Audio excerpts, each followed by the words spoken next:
আসসালামু আলাইকুম। আগামীকাল রোববার খুলছে না প্রাথমিক বিদ্যালয়, এইমাত্র আমরা নিউজ পেলাম। তো এখানে আরও কি বলা হয়েছে দেখো, কি কারণে খুলছে না এটা নিয়ে আমরা কথা বলবো। কোটা সংস্কার আন্দোলন ঘিরে চলমান পরিস্থিতিতে রোববার 4 আগস্ট প্রাথমিক বিদ্যালয় খুলছে না। আপাতত সব প্রাথমিক বিদ্যালয় বন্ধ থাকছে।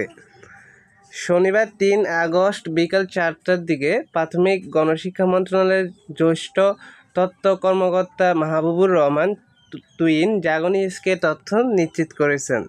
তিনি বলেন, চলমান পরিস্থিতি বিবেচনায় আপাতত দেশের প্রাথমিক বিদ্যালয় খুলছে না। কবে খুলবে তা পরে জানিয়ে দেওয়া হবে।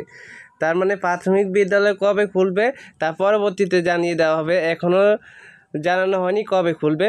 এখন আপাতত বলা হয়েছে সকল প্রাথমিক বিদ্যালয় বন্ধ থাকবে। গত 31 জুলাই এক বিজ্ঞপ্তিতে প্রাথমিক ও গণশিক্ষা মন্ত্রণালয় জানিয়েছিল, 12টি সিটি কর্পোরেশন এবং নরসিংদী জেলার পৌর এলাকাসমূহ ছাড়া প্রাথমিক ও গণশিক্ষা মন্ত্রণালয়ের আওতাধীন সকল বা সব প্রাথমিক বিদ্যালয়, শিশু কল্যাণ ট্রাস্ট পরিচালিত শিশু কল্যাণ প্রাথমিক বিদ্যালয়, উপানুষ্ঠানিক শিক্ষা ব্যুরোর আওতায় লার্নিং সেন্টারসমূহ আগামী 4 আগস্ট রবিবার থেকে শ্রেণী কার্যক্রম অনুমোদিত সময়সূচি অনুযায়ী চলবে। তো এইগুলোই এখানে বলা হয়েছে। তো আগামীকাল প্রাথমিক বিদ্যালয় খুলছে না, এটাই হচ্ছে আসল নিউজ। কবে খুলবে তা এখনও বলা হয়নি, পরবর্তীতে জানিয়ে দেওয়া হবে। ধন্যবাদ সবাইকে।